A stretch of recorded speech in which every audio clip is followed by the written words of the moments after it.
Hello, my name is Tom Oberhue, and this is my partner, Michael Chapman. We're going to share with you our conceptual understanding of Brazilian Jiu-Jitsu. Segment 1, the pressure game. Welcome to Segment 1. When we're talking about the wrestle or thinking about it from a conceptual standpoint, we break it into 3 dimensions. The first being a technical game, the second being a psychological or attitude element, and the third being a pressure game. Let me explain. The technical is the 1, 2, 3 of a move, the 5 steps to an arm bar, or the 12 steps to a triangle. Very, very important, but it's just one dimension of the overall game. The second element is attitude or psychology. Will I be aggressive or will I be defensive? Will I be proactive and attacking, or will I be more of a responding counterpuncher? This is an important element as well, and largely it's up to the individual athlete's attitude or temperament. We do talk about it, and it's certainly a piece, but we're going to move on to the third element, the pressure game. The pressure game is kind of an overlay. It's meant to sit on top of that technical and that attitude, psychological element. And what I like to refer to it as is gravitational pull. In this range, what we're doing is we're creating a pressure that really restricts the opponent's mobility, that weights them down. We talk about 3 different types of pressures. There's the hug, also known as airtight. There's the contour, morphing, and then there's the sag, dead weight. What we're trying to do is impose our gravitational will on our opponent. Referring back to the technical piece, we can learn the 4 steps to an arm bar in a vacuum, but it becomes very different to execute those things in a wind tunnel. Pressure gives us that third dimension or that next element that really makes it difficult for opponents to execute their technique within that gravitational pull or within that pressure. So what we'll do in this DVD is we're going to talk about all 3 of those ranges and how you can apply it to the game you already have and find another dimension, an ability to put your gravitational pull on your opponent.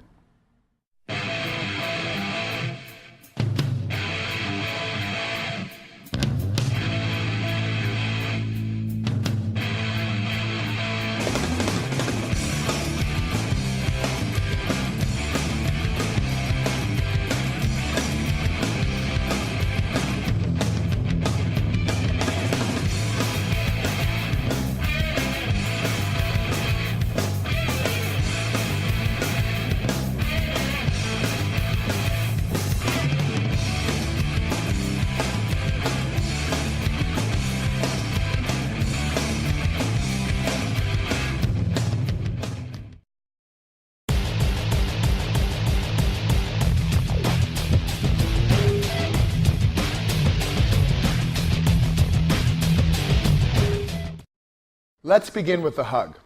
The hug is a simple concept and a powerful tool. Before we go too much into the mechanics, I do want to talk a little about space orientation. It's pretty important. My job on top is to take all the space away from the guy on bottom. I want to find all those openings. I want to draw myself close to him. And the hug is the first tool we use to do that. The person on bottom, their goal is to find freedom. Their goal is to move and create space, to move away from me, and I have to dominate that relationship. I want to control top. With that being said, let's talk about the hug and the basic mechanics that go behind it. We're going to start from a cross-sides top orientation, chest to chest. So I'm going to start right here on Armand. I'm on my knees, and my hands are underneath his head and out to the side. This is a common orientation for people to start with. Now, before we get into the specifics of the hug, let's talk about weight. I need to make sure at all times, whether I'm doing this pressure or any other weighted pressure, that my weight is committed to my opponent, that I'm not holding back on him. To do that, I need to take my weight off my knees. So, as you see here, I'm on my knees. I'm going to bring my knees out, and I need to drop my hips. 2 very important things. So I'm almost in a sprawl. My chest is on the near side of his body, and I'm going to kind of drive in with my toes. I need to make sure he wears my weight. The second thing is my hands are out here. This isn't really helping me out. I can either bring them in snug, or better yet, get this harness-like position. One hand under his head, the other hand coming under the armpit, locking it down. Now this is the hug position. But before we go too far, we're going to show what happens if I don't have a hugging energy. If Armand oompas, boom, he's going to create space. And that space, again, is his freedom. He's created openings, and now he's getting that near side knee in. He's recovering. What I need to do is create some gravitational pull. I need to stay connected to him airtight. So in that orientation, I'm off my hips are down, my hands are in, and I'm hugging. Now, as Armand goes to Oompa, I stay connected. He doesn't create that opening. That's the basics of the hug.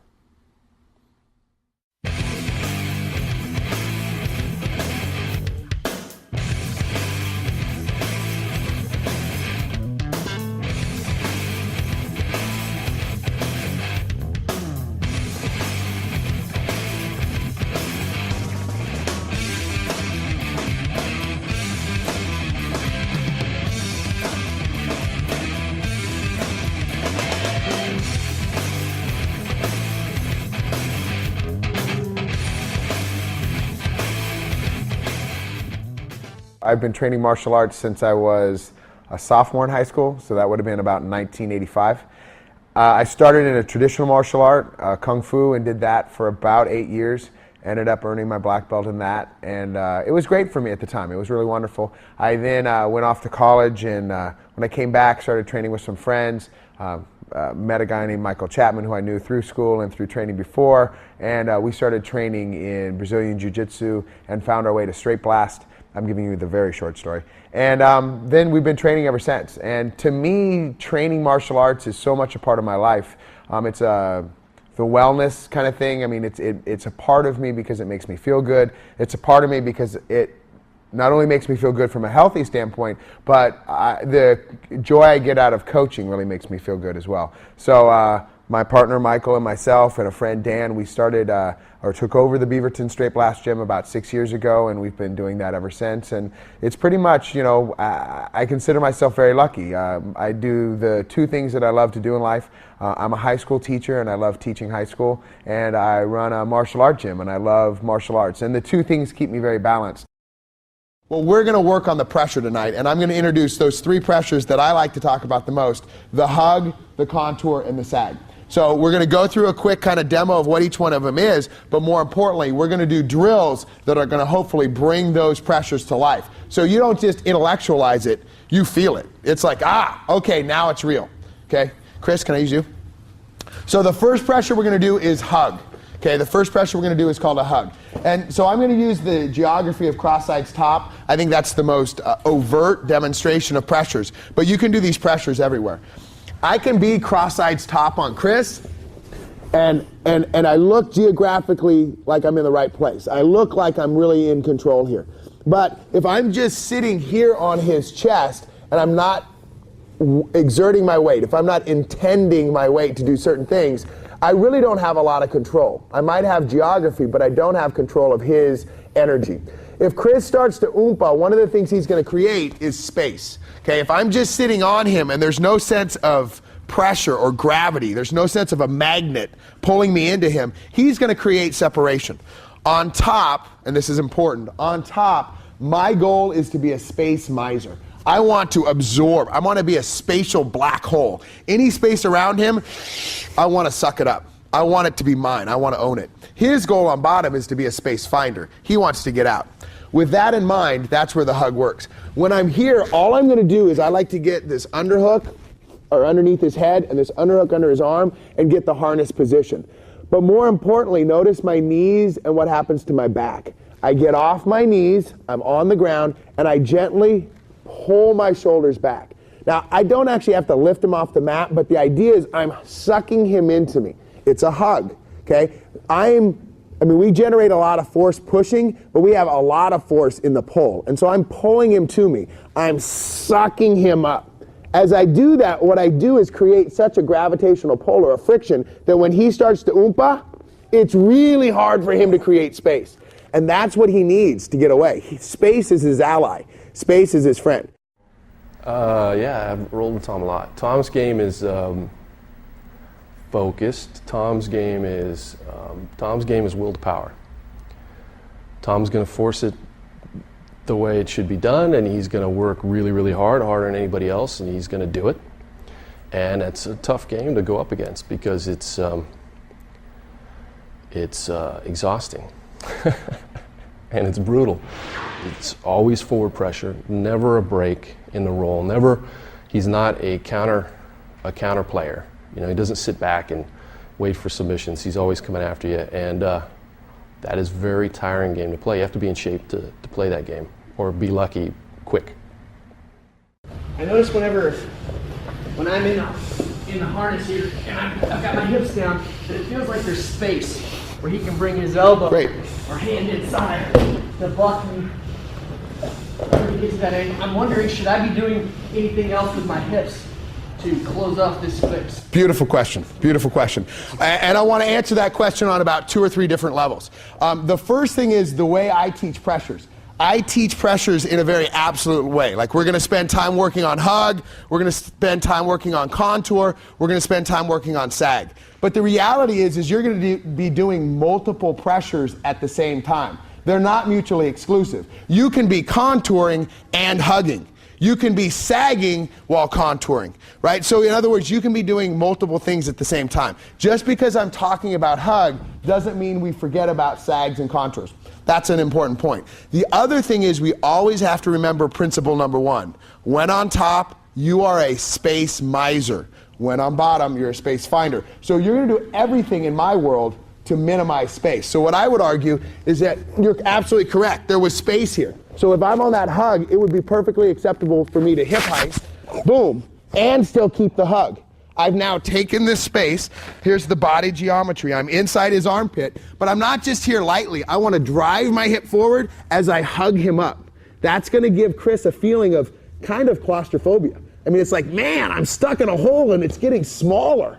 This stinks. Whereas if I'm right here, even though I'm hugging, he knows that there's like a light at the end of the tunnel. He knows that there's a, you know, that option, that chance that he can get out. So your job on top, or when you're controlling with pressures, is to minimize those windows, to make all those windows as small as possible. Preferably, we'd like to brick those windows up, right? We don't want him to even see a window, let alone have it cracked open. So yeah, we're going to take all that space away. That's a great question. Anything to add? When he does that and switches it up, you actually have to panic because you know you're not moving. So you have to get out or you're going to lose all your air too. So on 2 levels. 1, we always want to get tighter, so we're going to always, if there's space, we want to fill it. But also the idea that we're going to use multiple energies or pressures at the same time. Great question. Any other questions on the hug? From north-south, what's the most secure hug from there? Beautiful. Well, and let's talk about a hug, because I like to use the harness. I like to go in here and get the hand together and I like suck it in, but you don't have to have your hands together to hug. I can be here and still hug, right? You see what I'm saying? I mean, you can literally grab any body part. I can grab Chris's forearm and I'm hugging it, right? I'm pulling it to me. So anytime, any geography I'm at, if he's on quarter bottom, if you're on knee right, I mean, Michael does this tether. When he does this, he gets here, but he's boom. I would argue this is a hugging-like motion. Even though it's very vertical, I'm pulling Chris to me. There's that gravitational pull. That's why I actually like gravitational pull a little better than hug, but hug is a very user-friendly. Gravitational pull sounds kind of goofy. But it's the idea of sucking them to you, pulling them in. So if I'm north-south, I could be here, but I'm grabbing him and I'm pulling him to me. As opposed to just sitting here like this, where now he can pop. Right, anytime when you're watching a roll, you see big flashes of light, you know that there wasn't gravitational pull. Or you know that there was a guy that had dynamite underneath, because he blew it open. I can be hugging on legs. Like if I'm in here, I'm gonna suck those legs into me. I'm gonna hug them so that they can't run free. Because if I'm loose here, Chris can pull this like, yeah. He can do all this kind of stuff. He can set up for all this great stuff. If I'm in the right geography, but there's no gravity. So whether I'm north-south or anything, I personally, from north-south, I like to grab under the armpit and then over the armpit. So I like an over-under. And then what that allows me to do is drop my shoulder and then drive and pull him into me.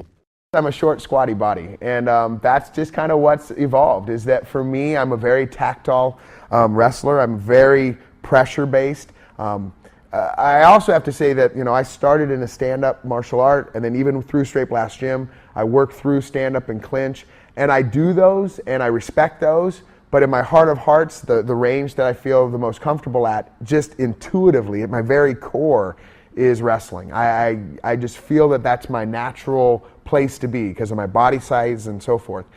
So in that, I mean, it's tough because I don't like to make people uncomfortable. I don't like to hurt them, but at the same token, my kind of style or modality of wrestling is very pressure-based, in which I'm trying to really take away space. I'm really trying to use my body in very focused ways to pin or pierce their body to the mat. And yeah, they tend not to enjoy it very much.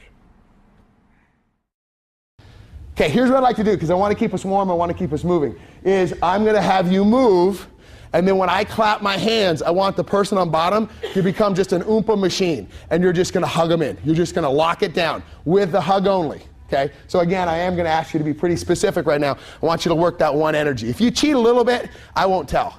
Okay, if you cheat a little bit and you're moving your hips and contouring, I understand. But really, let's emphasize the hug. Ready? Begin.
I teach kind of each pressure in its absolute.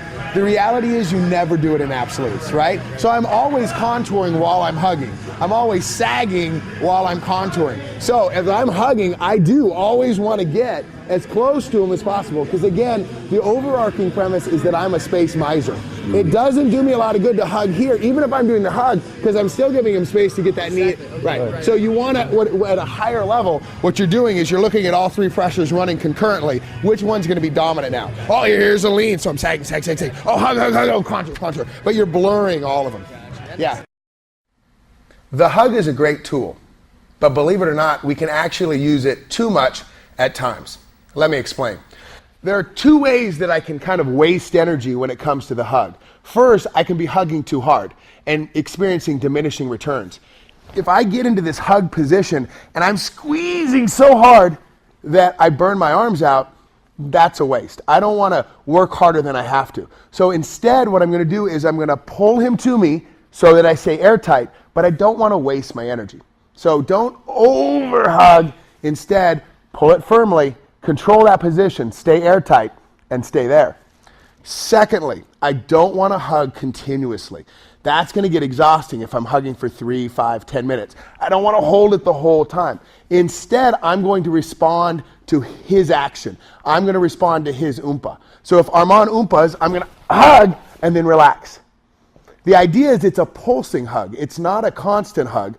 The constant part makes you waste energy. Instead, I'm going to pulse as necessary. An example will be Armand's going to move around here, and I'm going to pulse, or I'm going to hug when I need to in a pulsing action, and relax when I can.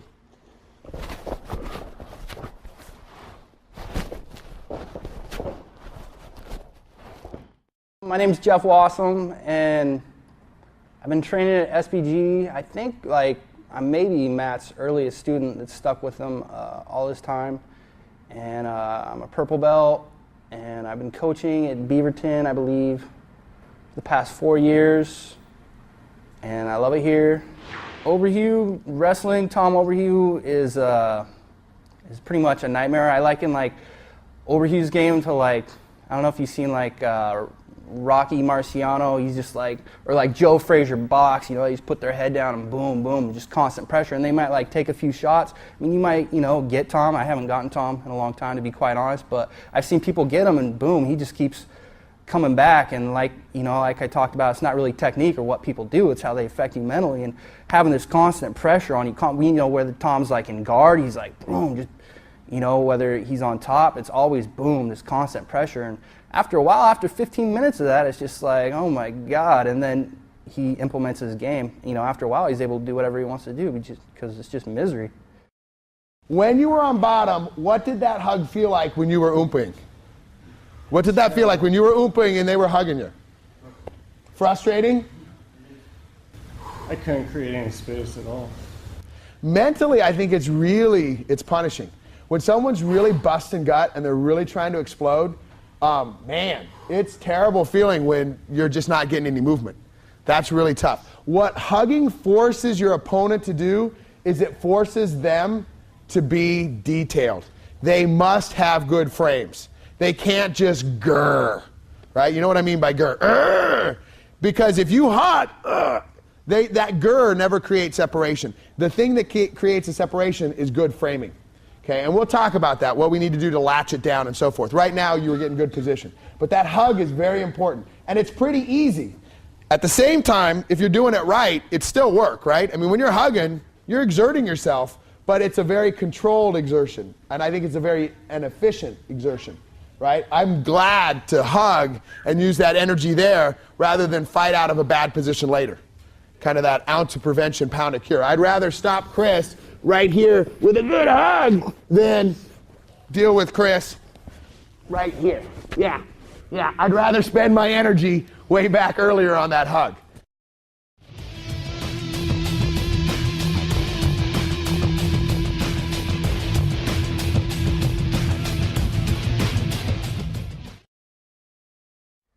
The contour.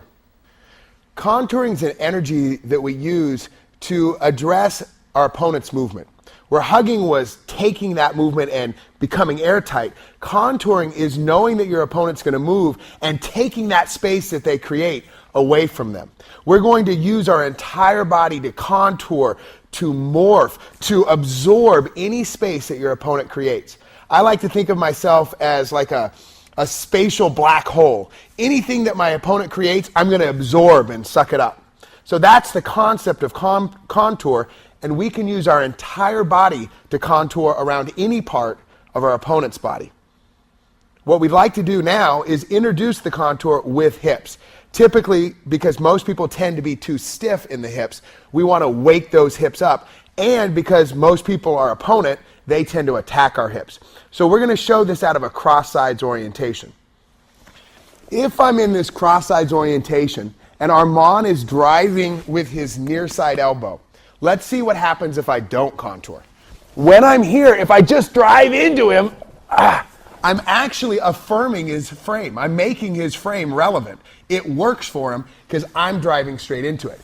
If, on the other hand, I try and exploit this area between his tricep and his body, where this area where there's now a natural groove because he's creating this frame. If I mold around that brace, I then use my hips as a contouring device and I'm absorbing that space. So on this first one, Armand drives and I'm going to turn my hips, boom, and contour around that frame in kind of a head and arm position, but we're going to go to a couple places from here. A second approach is if he's driving with his elbow up, he's almost trying to shoot his head under my tummy. What I'm going to do is collapse in this space by his head. I'm going to turn my hips and get tight to him. So now I've absorbed that space that he's trying to create. And lastly, if he pushes more in a flat, direct line, it's kind of low, I can contour by sprawling on it. I'm collapsing on that frame, taking it away from him. I had the great fortune of training at the Machado gym in Torrance and Bob Bass's gym in Redondo Beach with my coach Rick Williams, lots of privates. Last time I was down in Los Angeles, I got to go to Jean-Jacques School and train there a little bit. Have been to Hickson School. I really am an advocate, a proponent of people going out and training other places. I believe, again, we support that in the gym. There are multiple right answers. That we want to get interpretations from different people. And we want to take those interpretations and not argue, are they right or wrong, but look at them and say, well, where are they right and where are they wrong? I mean, I think it's contextual. You have to understand those positions, and there's a lot of complexity within the jiu-jitsu game. So I think we have something very special. I think there are lots of special training areas, but what we have is, I think, a real sense of community and a real sense of creating our own learning, and a very dynamic, supportive environment that does that. We're going to go to contour. And what I want you to think about contour is that the body has all these great places, okay? Has all these great nooks and crannies. I think we think of a body as very flat, like it's like a surface area. It doesn't have depth. And I want you to think of all the depth of the body. I mean, look at this. The armpit is a great like little hook or a little area. Over the shoulder is a great hook, okay? I'm going to show you I'm going to show you contour from the cross sides position, but you could also, I'm going to show you a contour from a pass. And you're going to see, oh, there's the concept, contouring, oozing, morphing. Who's that guy in Terminator 2? Who's that guy, that cop, what is it? Huh? Yeah, he never acted again, so we don't know him. But what was it? It was like T-2000 or something. It was a guy who oozed, right? I want you to be that way. I want you to be like liquid steel. Okay, I got a whole bunch of liquid still on my belly, but that's a whole other story. All right, so here's what we're going to do on the contour. I'm going to show you contour and against what the most common thing is from the bottom. The most common thing from the bottom is the guy to brace out on your hip and then either bring in that near side knee or move away, right? That's the most common thing. So this frame is attacking my hip. I don't want it. Now, when Chris does that, actually, let's turn this way so people, good. As Chris does that, watch what happens. When he's using his forearm and his wrist against my hip, he's going to create a frame. Boom. Now, if I just push into it, I actually honor the frame. I let the frame work, right? I'm like, well, that actually gives him something to stem off of, and now he creates space. I don't want to do that. I want to use my hips almost like windshield wipers. I want to contour. So when he creates a brace, I'm either going to contour under the brace or over the brace to defeat the brace. And that's the most important piece. The reason contour is so good is it creates zero energy, but it defeats braces. And that's what we want to do, is defeat braces. So as Chris does that feed, what I'm going to do is I'm going to raise my hip and then drop my leg in. Okay? But it's not, I mean, we can get into this head and arm position, but I don't want you to really focus on that. I want you to focus on me sliding into the armpit. But again, this is geography. Okay? If Andy's looking at this, he's like, yeah, Tom's in good geography. But Chris goes, I can still get out. Because if I'm just sitting here, he still can pull this elbow back. Boom. Right? He can still do it. So what I'm going to do is when I'm here, I'm going to not only turn my hip, but I'm going to drive into the space. I'm going to park the car all the way in the garage. Okay, I'm not going to leave it on the driveway. I got to get it in the garage. I'm sucking it in, right? I want to create a zero space environment. Now I can do lots of options from here. Okay, I can kick over. This is my personal favorite. It's going to kill this arm. And I do it with my body. See, I'm not a really strong guy, but when it's my body against Chris's arm, I got a shot. I'm going to take this leg. I'm going to step over. Sorry, I owe you a beer. Okay, but this stinks because I'm driving my hip in and it's killing his arm. Okay, I can work this arm or I can go and do, a barbed wire kind of arm kill. That I love. The other thing I can do, and watch this, let's move back around. What I'm going to do from here is, rather than kicking over, I'm going to put this knee right to his ear, but notice where his elbow ends up. His elbow ends up right in my hip. My knee is way up on his head. My hips are driving in. Zero space again. He's going to have this straitjacket kind of claustrophobic feeling. Okay? Really important. So, the idea when they feed here is we're going to come, maybe even move back a little to shoot in, but we got to park the car. Drive in deep. Then you're going to go one of two options. Step over. And when you step, put all your weight. It's kind of like I'm on a, what was that? There was that thing when we were kids. There was a wheel and it spun you around. Anyone? Sit and spin? Is that what it's called? I think it is. Sit and spin. Yeah, you're going to sit and spin on his tricep. Okay? How come everything identified? aged yourself. I know. How come I identified all these kid toys? I guess I'm a goof. All right, so I'm going to sit and spin on this tricep. All my weight is right here, but I'm going to press my hips in. Then I can go to the kill. Okay? Or I'm going to go here, park the car, and then boom. Knees are in tight. I'm driving my hips in. I got good control. And I can still hug if I want to. But right now, let's contour, bringing your feet towards his head, attacking that armpit.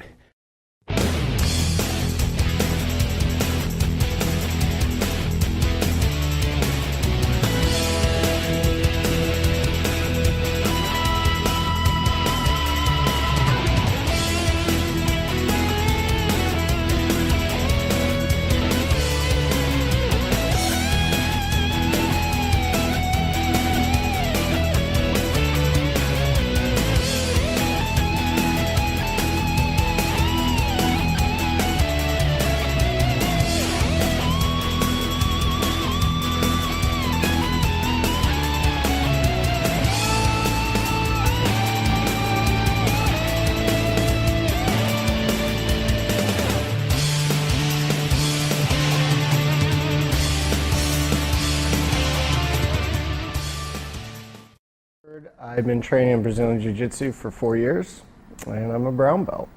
I've been wrestling since 4 years old, and did that for roughly 20 years. So, Tom's game, for me, is based on zero space. Jiu-Jitsu is based around space. If you can create space, then you can move. When you roll with Tom, you realize how much you forgot how you can't create space with certain individuals, and he keeps everything very, very tight and consistent. And what I mean by that is he will not stop to catch his breath.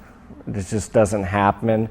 And when he moves, where a normal grappler will leave his knee to give you that space, what you're waiting for, so you can regain a position, it's just not going to happen with him. So he teaches you all over again how to get back to your basics. And because I think we all get sloppy at our basics over time, even if we've been doing it a long time, what he does is make you realize that you need to learn how to shrimp all over again and how to oompa all over again and get back to the basics of how you create space. One thing I want to see, Andy, okay, so as he, go ahead and brace on my hip. So as he goes here and he's bracing, what I'm going to do is I'm going to come in, but I really want to sink forward on it. Okay, so I'm sucking, I'm actually pulling him to my tummy and pulling forward. I will, I mean, just to create that tension. I'm going to grab his shoulder, and when I step over, boom, I want it my whole hip. See how my hips are dropped? And I'm on that. I'm going to spin now on his tricep, and then I can come back right here. So I'm going to be really, kind of being here tight. Now, if I flatten him back out, boom, then I can get him 4, or I can hop over here. And now do that choke. Yeah.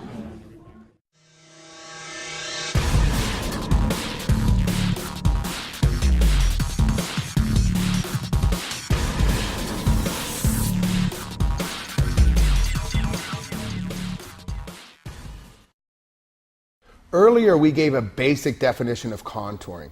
It was using our entire body to mold or morph around our opponent and his mobility. We applied it, though, specifically with hips, and we tried to awaken our hips, to get our hips active in cutting those braces that come at us and getting to a better position. Now we're going to apply that contour off of different pressures or feeds from our opponent. When he pushes our shoulder, when he pushes our chin, we need to have a contouring response. So we're going to do that out of cross sides. Let's say I'm here. I'm in this cross sides orientation. I've brought my hip through. And now my opponent is attacking my shoulder. He knows this is the leading edge. He's trying to frame and get away. What I don't want to do is affirm this brace. I don't want to push into it, because as I do that, I'm going to create space. I'm giving him something to work off of.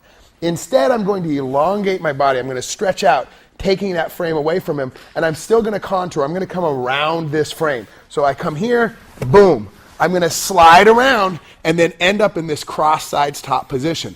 Again, notice I'm always staying connected, even through mobility. I've been training jiu-jitsu since about 2001. I started martial arts in 2000. I was in the Marine Corps. We started a Marine Corps martial arts program, something I got into. Part of that program was grappling, and so that was kind of part I grabbed.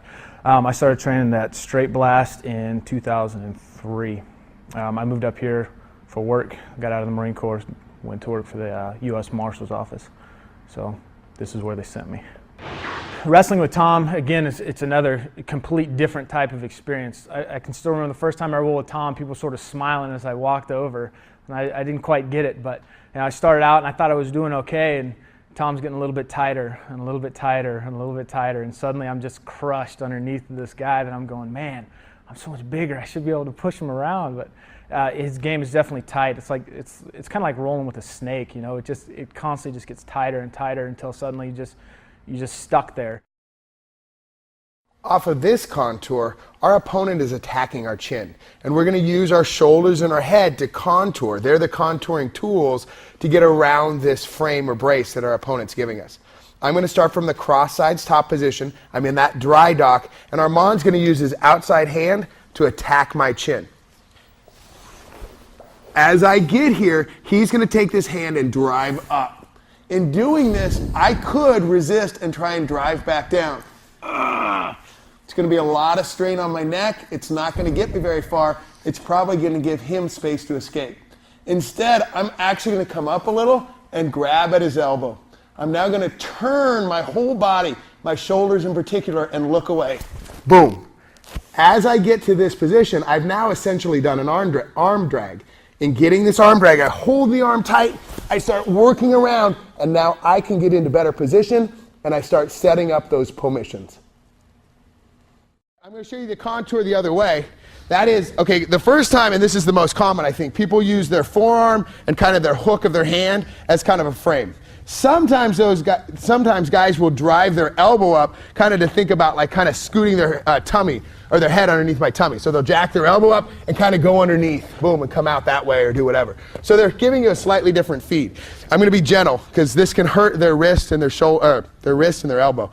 If Chris is here but he's driving with his elbow, I can actually then hip heist the other way. So I'm going to sit down this way and I'm going to park the car again. I'm going to drive my hips to his ribs. It's very uncomfortable. This allows me to go for a mount. I can step over here, but it also allows me just to sprawl down. Boom. Notice what I just did to his arm. His arm now, I call it the landslide. I took his frame and I slid away and took all the power because now it's flat to the floor. His arm is on my belly, but there's no framing power because it's flat. He has framing power anywhere from about 30 degrees, not to be like a math guy, but anywhere from about like 30 degrees to about, 80 degrees. Or 75 degrees. This is his power, because if he's here and I run into it, I affirm it. But if I can get his arm here, go to your chest, if I can get his arm here, he's screwed, because he can never get it out, right? It's all just compressed. And if I can get his arm here, even though it's a frame, it's so flat, it's dead.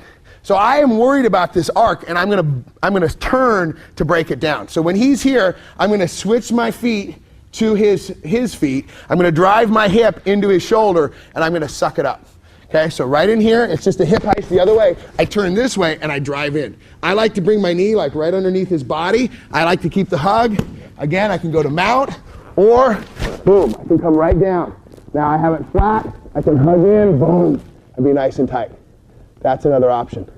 Okay, let's put the contour in some other applications. Let's say Eric is pushing at let's say Chris is pushing at my chest. I'm much better looking. Yeah, you're much better. So I go here, and let's say he's pushing right here, okay? What I want to do is I want to move around it, okay? So go back flat a little bit. So as he starts to push, I'm going to turn, boom. I contour. I'm not going to honor the frame as he pushes. And I know that sounds like a silly word, honor the frame, but I'm not going to acknowledge the frame and make it legitimate by pushing right into it, because look what I do. I give him all this space, what he's looking for. I let the frame work. What I want to do is acknowledge that the frame is there, but then I'm going to turn over it. So as he pushes, boom, I contour. Now if I can suck those arms up, hey, cool. Not only did I contour around the frames, I now harvested the frames. Good. That means those frames, the chances of them coming back and haunting you are diminished. They're not going to come back and haunt you because you own them now.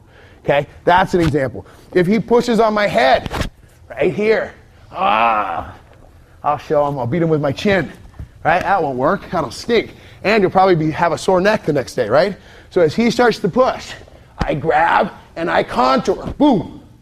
There's the contour, okay? It's the motion together. It's as I feel it, I'm gonna mold to it, I'm gonna morph, I'm gonna ooze, and then I'm gonna compress on it, okay? Now, I really believe that the best way to do contour is to slow roll. It's hard to contour in an explosive, dynamic, fight. That's why we train to learn as opposed to always fight to win. We need to fight to win every once in a while, at least once or twice a week, but not every roll. You need to train to learn. Training to learn means you dial it back. So this is a great opportunity to go 2/3 speed and really work that contour.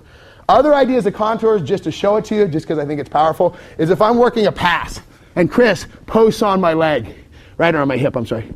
I can contour either here, boom, that's a contour, or let's say I'm just coming around here. This, I think, is a contour. Boom, I just do kind of a knee right around the leg. It's when he starts to give me pressure here, I'm gonna just bring my knee in and contour around.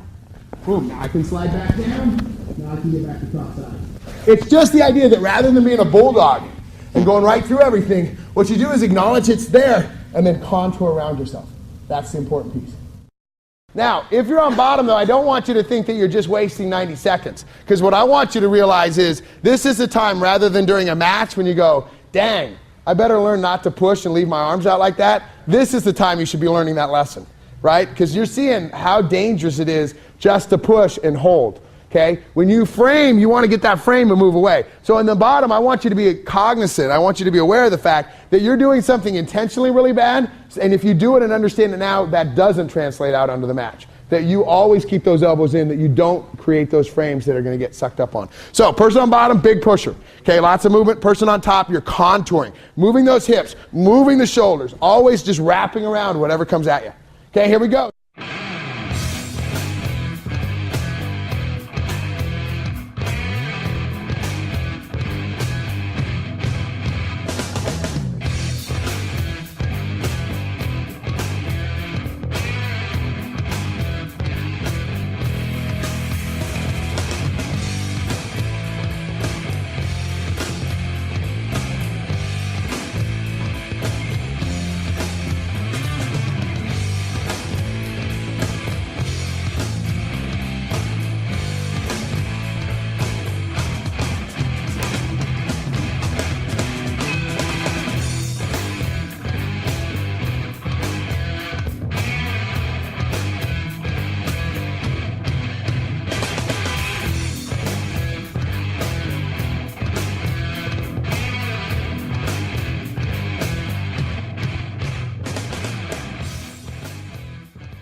The sag.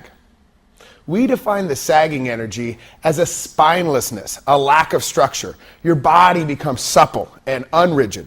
Many times we help our opponent out unknowingly by having a connection between our shoulder and our hip, a rigidity that they can exploit. That helps them create space and get away from us. So instead, we want to be supple or structureless. Here's an example. Armand's going to take me and he's going to carry me across the floor. Excellent. Now he's going to go back, and when I say go, he's going to carry me the other way. Ready? Go. Super. As he was going back, you could tell that the second time was a lot more work. Why?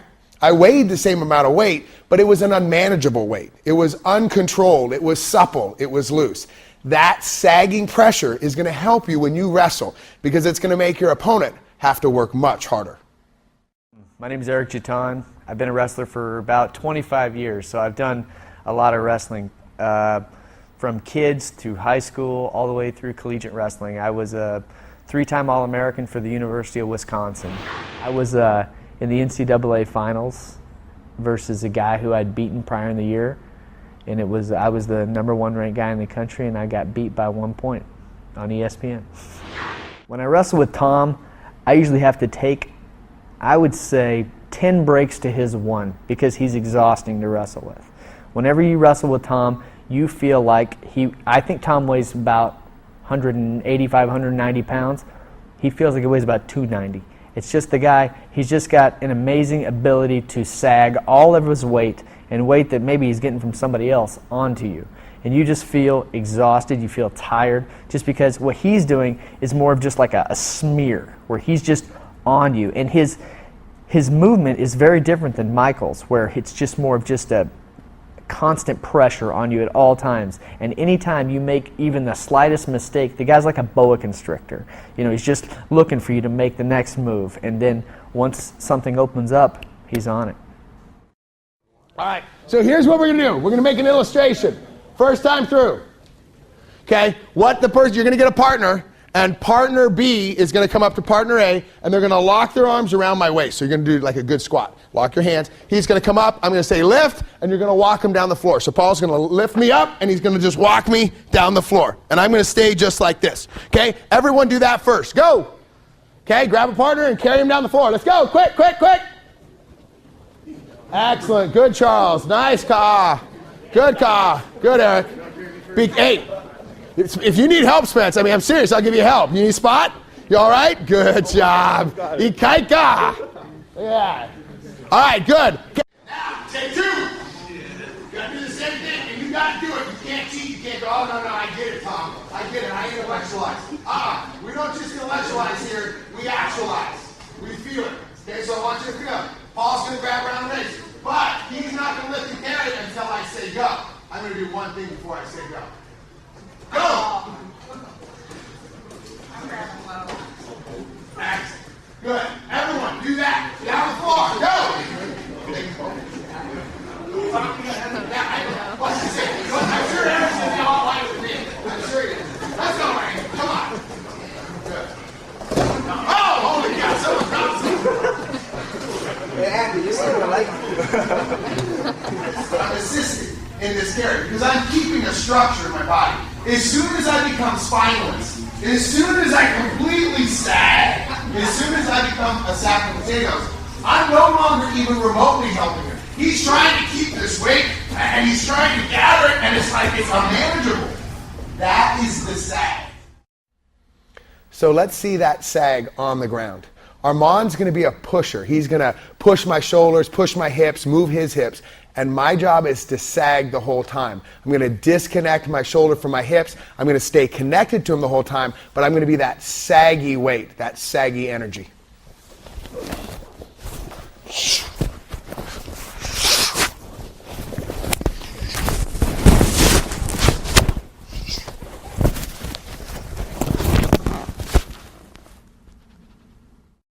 Chris is going to go at about 30 to 50%. And he's going to try and push, he's going to try and escape from bottom. But what I really am trying to do, and it takes a lot of thought, you have to be pretty intended here, is I want you to try and take all structure out of your body. Example. If I'm here, and Chris attacks his shoulder, go ahead and put my both hands on his shoulder, and he pushes his shoulder back, right? That's what he's going to do. If I'm structured, if I'm standing at that attention position, and he pushes, right? I aided him because I had this rigidity. I don't even know if that's a real word, by the way. But I had this rigidity in my body. Now, if I disconnect, if I sag, if I become spineless, when he pushes my shoulder and only my shoulder. Nothing affects my hip or my knee. Okay? So when he starts to push and I'm sagging, all I'm doing is, right? He's pushing, but the push is kind of going into dead weight because the rest of my body is just kind of blue. Now there is a point, and so I don't want you to overanalyze it, but there is a point when sag and contour start to become the same thing, right? Because if you're sagging really well and you become spineless, that spinelessness allows you to contour to the body better. See the tie in there? If I lose my rigidity and allow my body to become like mud, it's going to form fit the body easier. So there is a connect at some point. But what I want you to notice is the weightlessness, or the spinal, the lack of structure. So what's going to happen is Chris is going to become a big pusher, and I'm just going to try and sag. I can even do some floopy stuff. When I say floopy, I mean you can just kind of sprawl out, just kind of hang out, but I want you just to kind of, right? So Chris is going to start to move, just have to stay on it. Good. Good. I'm just going to stay connected. Oh. And I'm not working right now. All I'm trying to do is just keep myself connected and kind of sprawl. And he's just giving me a feed, but I want you to get that feel.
I teach the day class at the Beaverton Straight Blast Gym. I've been training for 10 years total at the Beaverton Gym since 1998. The gym in that regard has made a huge impact on my life in the sense of becoming more athletically aware, kinesthetically aware. I remember Chris Howder calls Tom the anvil at one point. That was fitting. Tom the anvil overview. Wrestling Tom, when he starts, when he puts his chin down and he goes into go mode, all those pressures that Tom talks about are definitely a reality experientially to the bottom player. So we've defined the sag as that suppleness, that lack of rigidity, while at the same time constantly staying connected with our opponent. That's important. But we're going to add on to that definition. Now we want an intended lean. We want to have a direction in our sag, a direction that's going to make our opponent work harder. So now we're going to do the exact same drill we did before, and I'm going to lean with intent, 45 degrees off Armand's hip, or 45 degrees off his shoulders, or away from where he wants to go, really making life harder for him.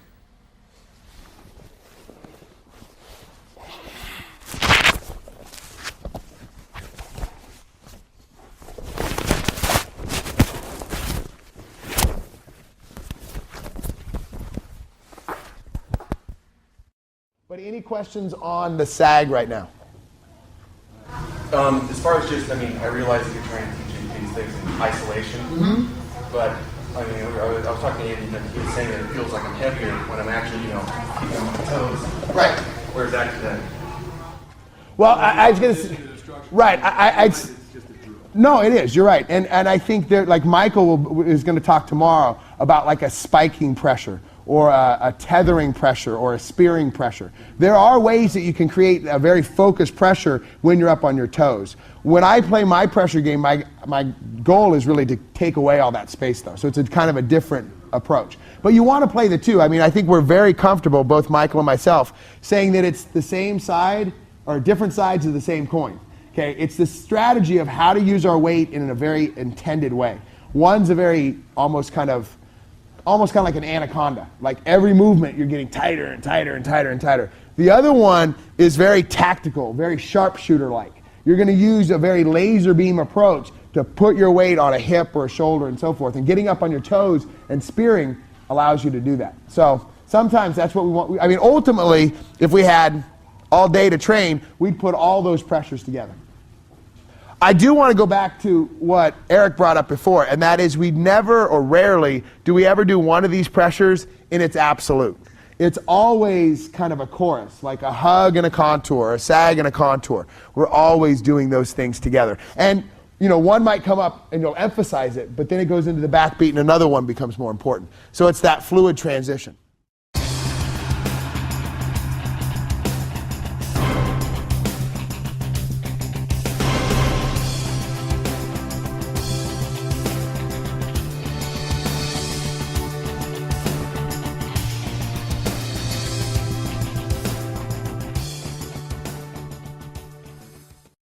In a wrestler's kind of life, it's kind of like this. You become very focused on wrestling whenever you're, junior high, high school level, and then you get to the college level, and the college level is extremely intense. There's a lot of, there's just a lot of competition that goes on there.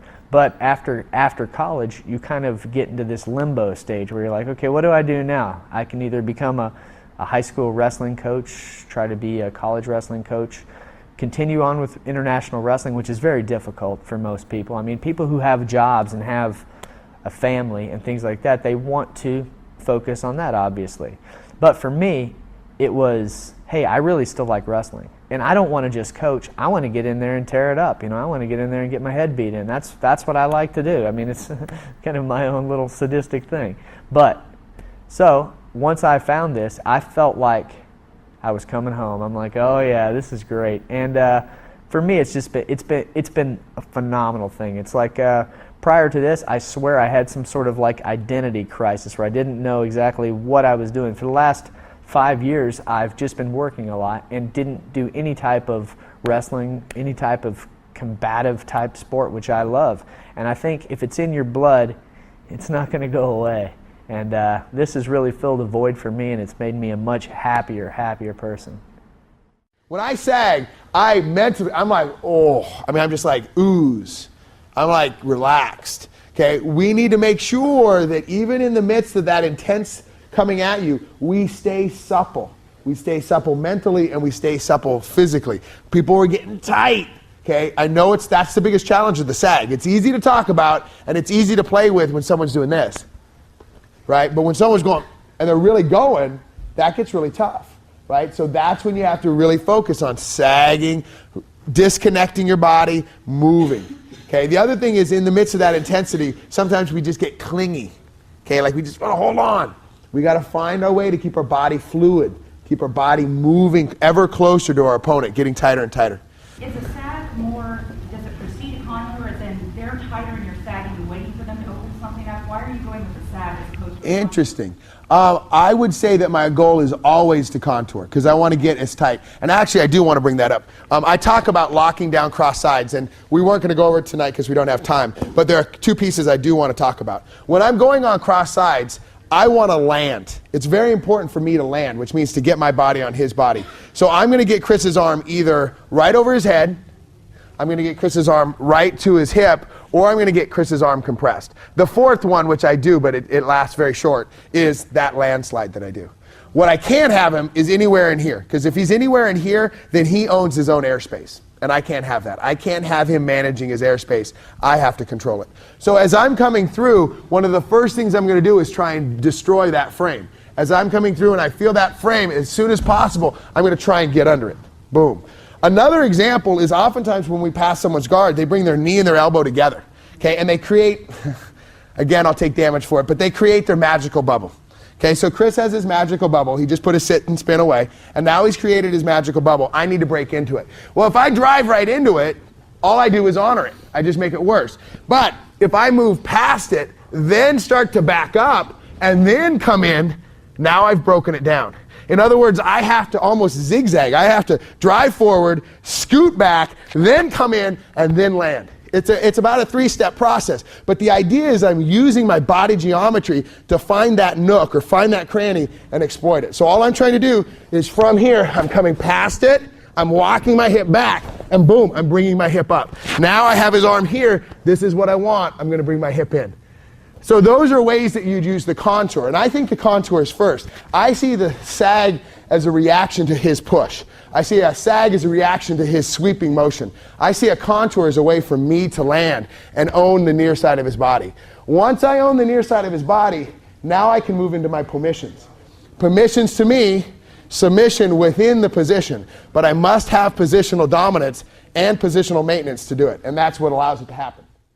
One of the things we do at the gym that is a profound philosophy, I think, and I think we stumbled on it in that first, actually back at Lost Park when we were training there, but we definitely kind of captured it when we came to Beaverton, was the idea that, you know, we touch hands with everyone and we roll with everyone. But also, if I get a triangle on someone the first time, all right.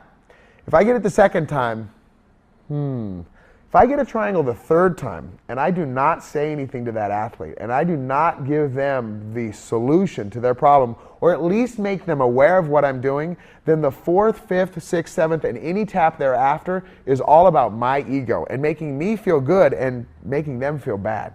And we don't do that here. The idea is if I get it the third time, I'm like, hey, you know, let's think about our posture. Where's your elbow? Now, are you bracing up, or how are we getting into this position? Let's back it up. And so the idea there is that I want to, my very goal is to make the person that I'm training with, and I'm also coaching, a better athlete. Because in doing that, that makes me a better athlete. And so that was part of, again, going back to the whole black belt and recognizing the room, that was how that happened. Was if we would have learned something and then just kept it to ourselves and then beat people or only wrestle people that we thought we could beat, we would be very behind where we are now. Instead, we do just the opposite. We throw information at people, enabling them to get us, which enables us to figure out solutions to not get got. And so it's that constant anteing up, is that we have to, and it's a tough one because, man, there are nights when you're coming in and you're like, doggone it, I'm tired, or, oh, man. And we got like 4 or 5 guys that are just like, what are you doing, Tom? Let's go. And I'm like, oh. And that's great. That keeps it real, that keeps us honest, and that forces us, and that gives us the discipline to say, hey, we got to raise it up, and we have to problem solve. We have to create solutions. So to me, I think one of the things that's important about the gym is that it's not about if someone taps me, I go, oh, or oh, I feel sick today, or oh, yeah, you know, my arm. If I touch hands with someone, they know I'm touching their hands. And if they get me, and if I've never seen it before, I'm going to be like, dude, show me that. What was that? That was awesome. Show me that. And if they got it just because it was great technique, I'm going to tap and say, that was beautiful. That was an excellent job. Because it's not anything against me if he did something splendid. And so that's kind of a vibe in our gym. I think that, and again, what makes me the most excited is when I see other coaches and other athletes in our gym doing the same thing. That's so powerful because people are encouraged to create. People are encouraged to challenge each other, and we can do it in a friendly environment. People aren't thumping their chest. People aren't slamming the floor. It's very positive, but it's good, clean fun. And that to me is very healthy.